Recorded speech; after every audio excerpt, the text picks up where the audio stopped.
Hey everyone, welcome to Light at the End of the Funnel podcast. This is our season 2. We're so excited that you are listening in. And for this season, we're going to be doing a couple different things.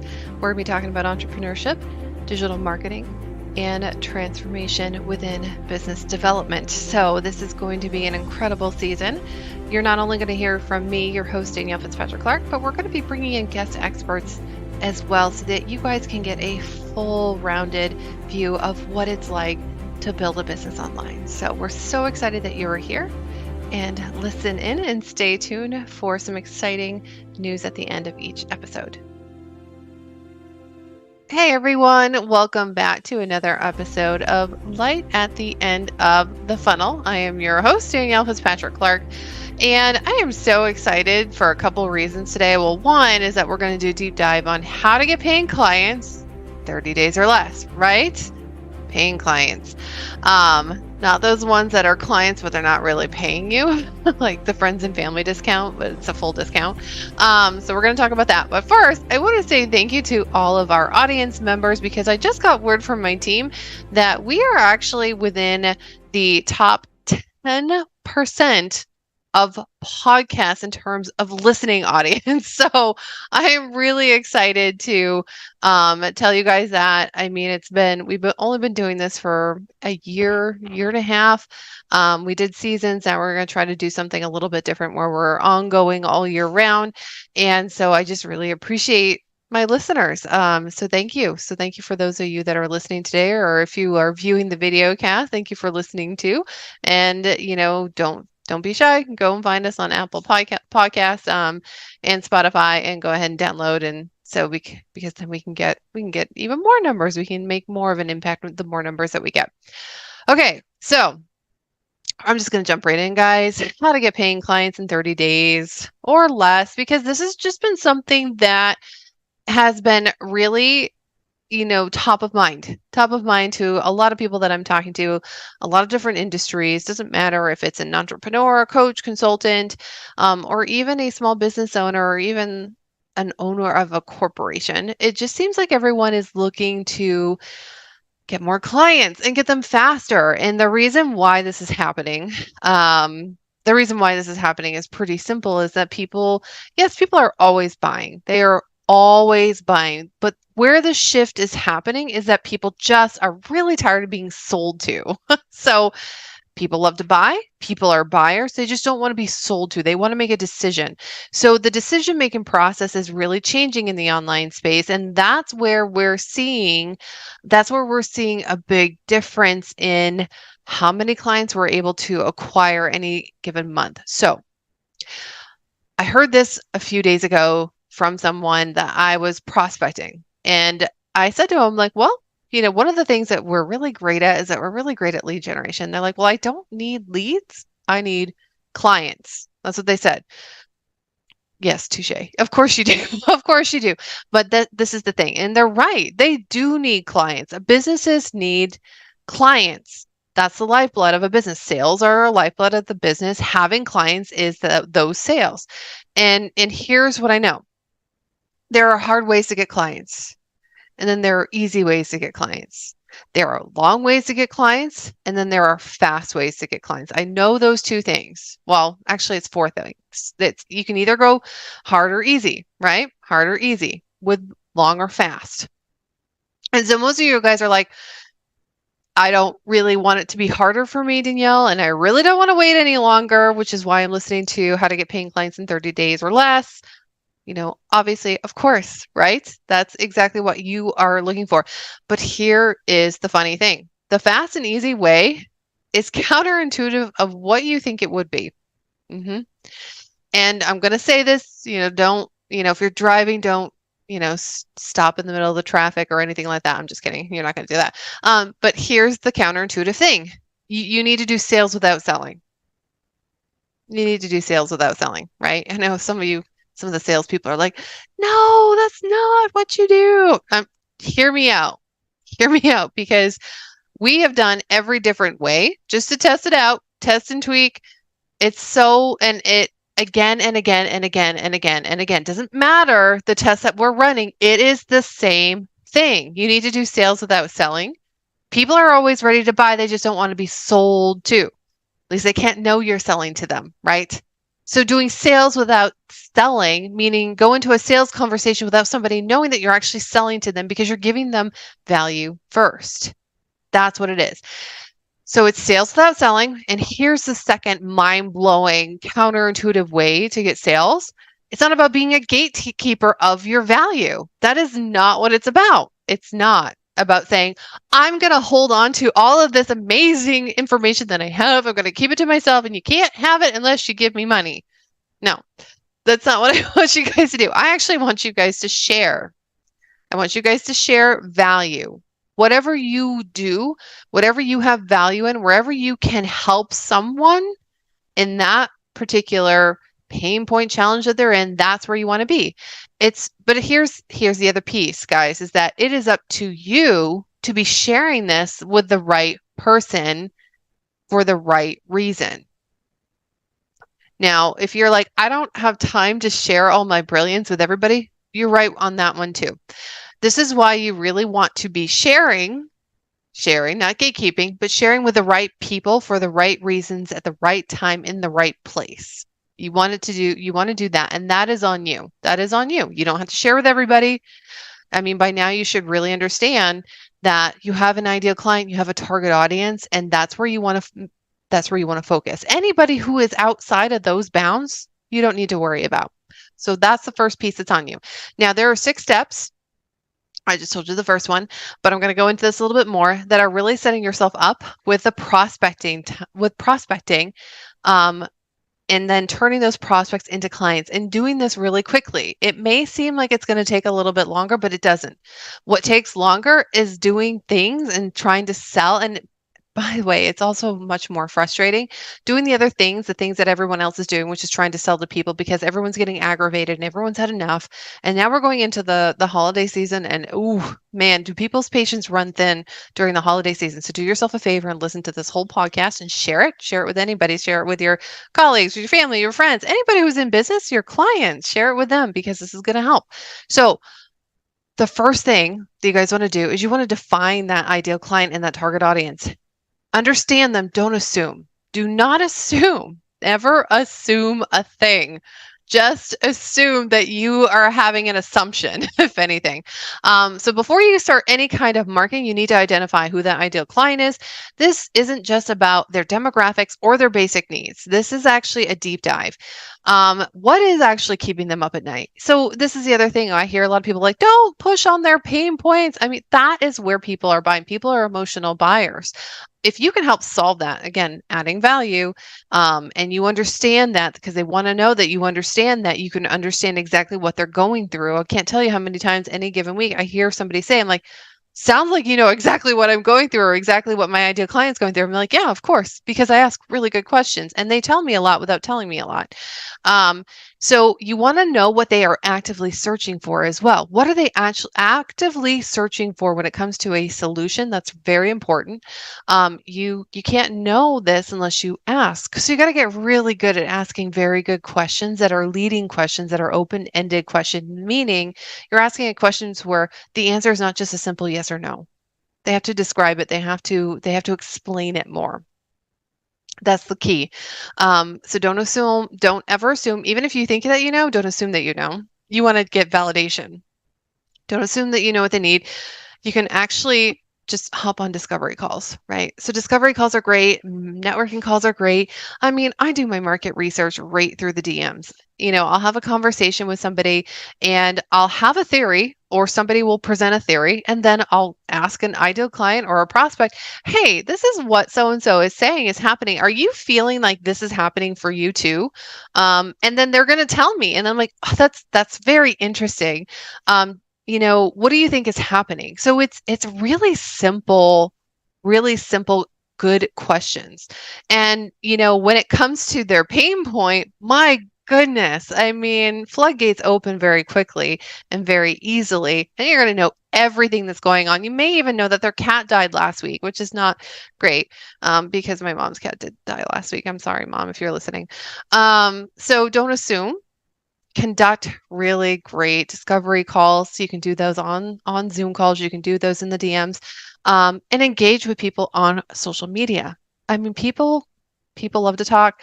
People will love to ask questions. I mean, you don't have to go very far to look if you're just on your Facebook, LinkedIn, Twitter, Instagram app. People are going to talk. You just have to listen actively and read everything that they're saying, and you're going to come to a lot of conclusions. Okay. Now you can only really know these guys if you understand their pain points and their aspirations. So, I mean, you could make some assumptions when you're asking the questions and validating the questions that you have. So, I can make a pretty good assumption that all of you guys that are listening to this are listening because you need clients right now. You need paying clients and you needed them yesterday. You don't need them even in 30 days, you needed them yesterday. So, you're probably listening, how do I start doing that? Right? So, here's the other thing. Offer genuine value up front. Remember, but keep in mind, right person, right place, right time. You want it in for the right reasons. You're doing this for the right reasons. You can help them. So genuine value upfront to solve real problems. You're solving real problems. So once you understand your ideal client, offering value becomes more straightforward. So if you really understand these guys, and you can understand, well, I can help you with that. Here's where I would start. Give them what they need to move them forward a little bit. And if you want to go further, farther, faster, let's jump on a sales call and I can tell you about my program so we can get you there faster. And so that's usually something that we do. Like, if you want to go faster, we can help you go faster. So let's just say that you guys were targeting founders for Series A funding. So there's all these founders out there. There's all these founding companies. AI is really big right now. Everybody has a company for AI, or they're recreating products for AI and all this stuff. So founders are always looking for Series A funding first, Series B, Series C. Eventually, they're getting funding. So what do these guys need? If they haven't received funding yet, maybe they've gotten some pre-seed, but they really want to go to market. What are they looking for? They're looking for investors. So if they're looking for investors, why not create a downloadable guide on how to pitch investors in 10 easy steps? They probably need investors. They may need to know how to pitch them, right?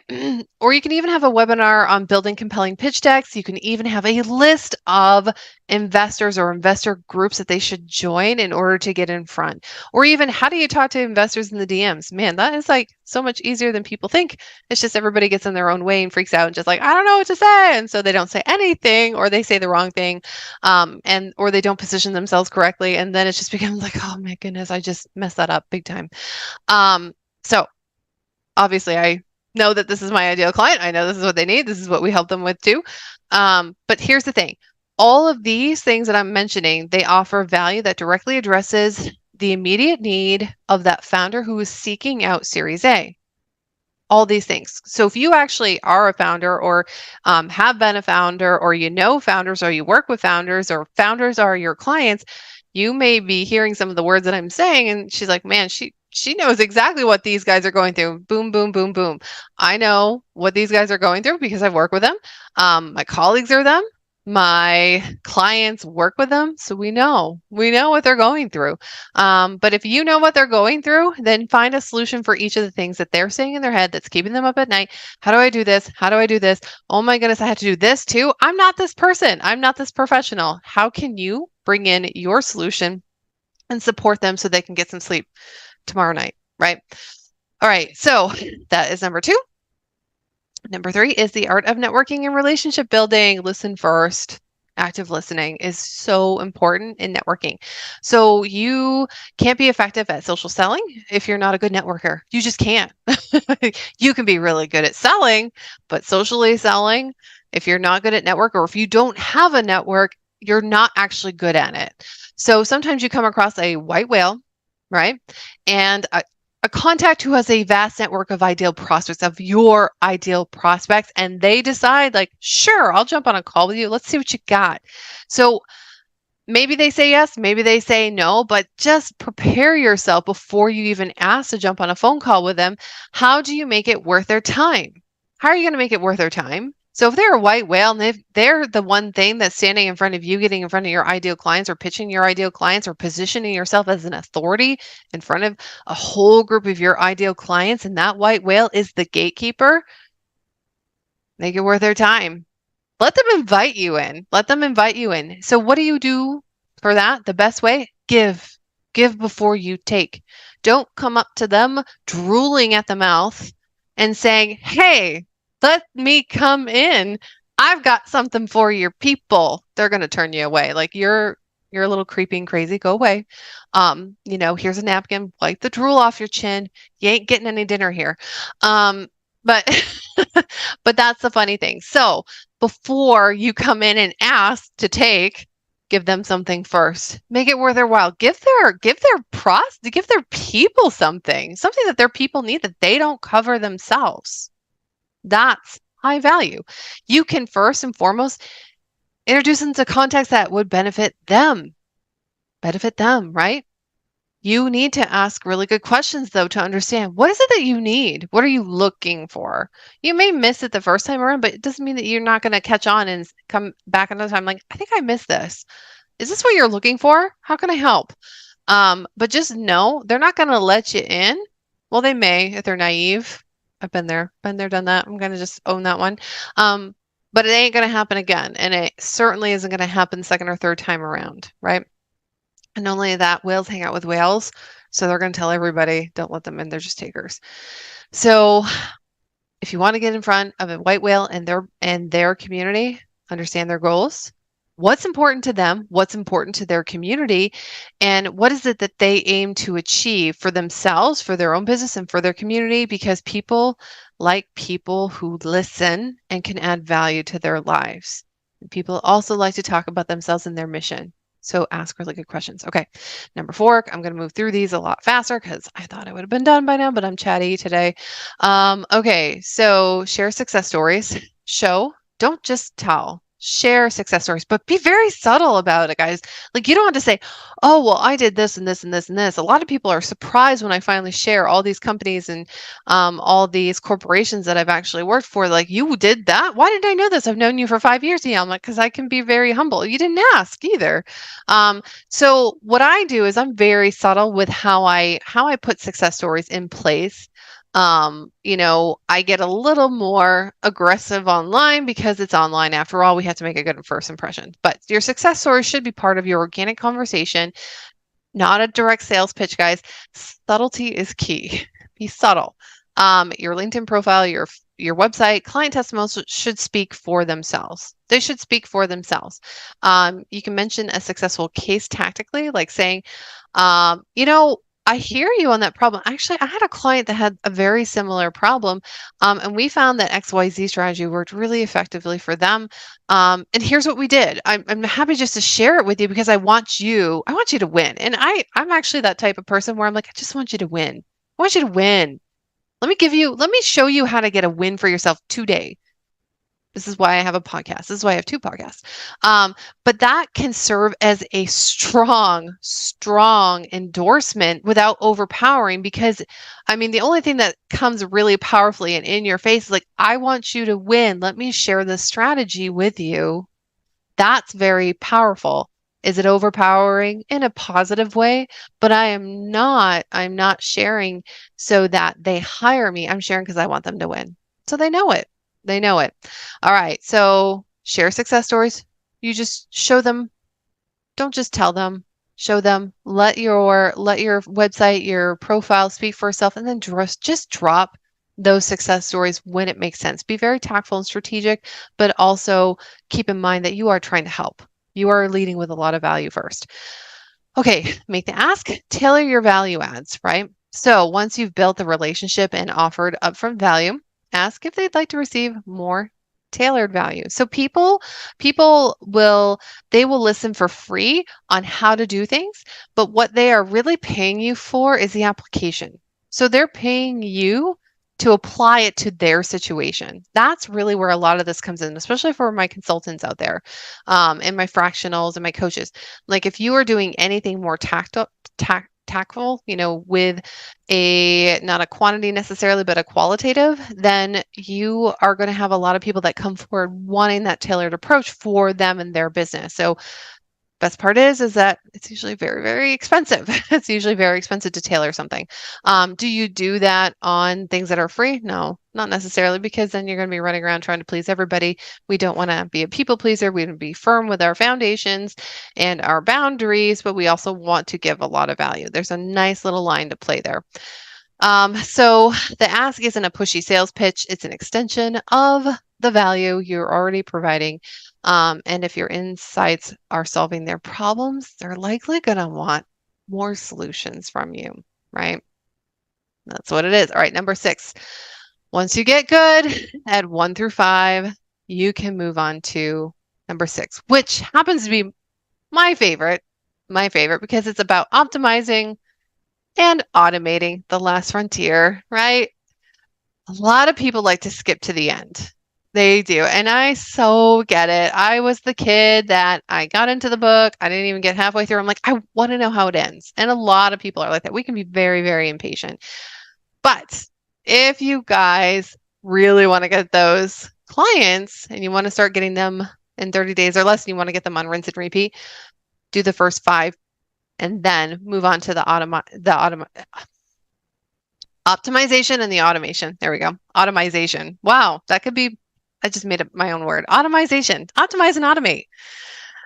I do that sometimes. There really should be a book of Danielle-isms. That's one. Automization. So to optimize and automate your systems. There we go.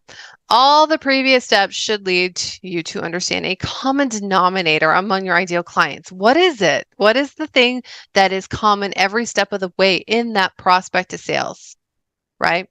Prospecting to sales, there is a common denominator. There are patterns. We're very pattern driven, us humans. And this is the perfect foundation for automation. It is. You're going to see the patterns, and then we can automate based on those patterns. So you can use A/B testing, analytics, those tools for analytics, the CRM systems to optimize your strategies for scale without losing the personal touch. You can keep that personal touch and do automation, right? Which is to automate and to optimize, right? Now, all the above are ways to find and communicate with those ideal clients to get them to have a very good conversation with you. Getting them to talk to you depends on the platform and the source of the conversation as well. So you want to get the right platform for your sales conversations. It is really like choosing the perfect venue for a first date. That's really what it's about. You've got to make it easy for them, and it's got to make sense, and it's got to be thinking ahead. You got to be like 10 steps ahead of everybody. And it can really set that tone, and it can influence the outcome. It really can. So whether it's LinkedIn, where business discussions are the norm, or it's Twitter, where, it's often about being witty and short and concise, your platform should really align with both your business model and your target clients' habits. So sales conversions happen on social all the time. You got to have a system. You got to know which platform. It will make a big difference. And then the source of the conversation goes beyond just a social media platform or networking event you're using. And it's all about how the client first heard about you. In those situations, yes. Did they read one of your LinkedIn articles? Great. Then you want to make sure that that's part of the conversation. How did you hear about me? I usually will ask something like, so I always like to know which funnel you came in. I mean, it looks like we've got a couple of cross funnels here. So just double checking. And so then we have the conversation. A lot of times these guys forgot too. Like, I don't know. I just know I need to talk to you. I think it could have been this, this, and this. I'm like, oh, I don't think it came in from that person, but if you recommend them, I'll go talk to them. And they're like, yeah, you should go talk to them. So then I end up getting a referral without trying to get a referral. But that's usually how it goes. Okay. So know that they may have just stumbled upon something that really compelled them to take action, which is good because that means that call to action for that particular post or tweet or whatnot was a good one. Rinse and repeat that, double down on that one. So let's just say they came in from an article. Your sales conversion could be more in depth and educational. If it was a tweet, perhaps even keeping things very concise and impactful is the way to go. So just based on who ends up converting to a client, you may want to do some things like that again and just rinse and repeat, and then optimize and automate. Optimization, right? I forgot my word that I made. Yeah. Okay. Okay. So this could be really great for converting these guys, right? Okay. So you guys have some steps. You have some steps to take. Don't go to number 6. I know I'm telling you not to. You guys are probably going to really want to now. Get really good at the first 5. You got to just get really good at networking and asking good questions and understanding. Everything will fall into place when you do the first 5 really well. And so you want to go beyond just doing the things that I'm talking about on this podcast. Here's the thing. We do this. This is what we do. We know how to make you guys money. We take out the fluff.